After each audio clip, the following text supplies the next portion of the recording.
Express ang pares. At, Bao. pero ito, bao. Bilang twist ha, ipapares natin sa pares ang isang kilalang rice dish ng Korea. Bao, masarap yan. Paano kaya? Ito na si Michael Daes. Isang sikat na pamatid gutom sa ating mga Pinoy ang pares. Isa doon dahil madaling hanapin, pangalawa dahil mura. Paano kaya kung inhalo natin yun sa Korean dish na bibimbap? Ano mangyayari? Ano nga bang mangyayari? Alamin natin.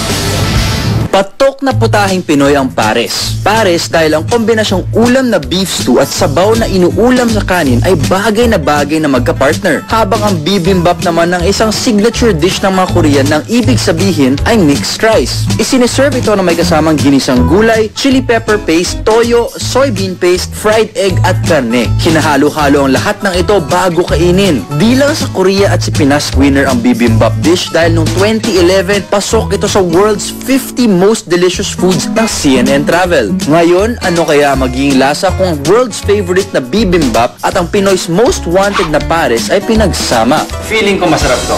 Chef, tanong ko lang, bakit yun naman i-mix na yung pares sa bibimbap? Parang ang layo. Binigyan namin ng twist, pinag-combine namin. Pares, pire, mas bagay siya sa rice and egg. So, doon ko nakuha siya na pinag-combine namin ng beef pares sa bibimbap. Okay guys, ito na.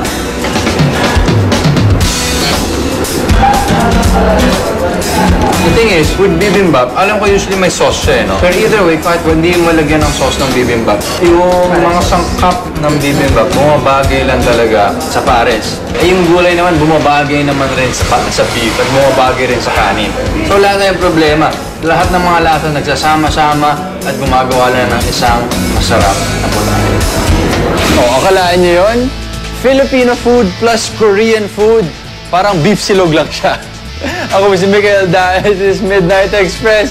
Good night, guys. Keep on eating. Salamat. Mga igan, abangan bukas ang pagpapatuloy ng ating special coverage ng GMA News and Public Affairs sa pastoral at state visit ni Pope Francis. At yan ang mga balitang walang kinikilingan, walang pinoprotektahan. Walang kasinungalingan, serbisyong totoo lamang. Susunod ang Frozen Planet. Ako po si Pia Arcangel. Ako naman, Arnold Glavio. Hanggang bukas, sama-sama tayong magiging saksi!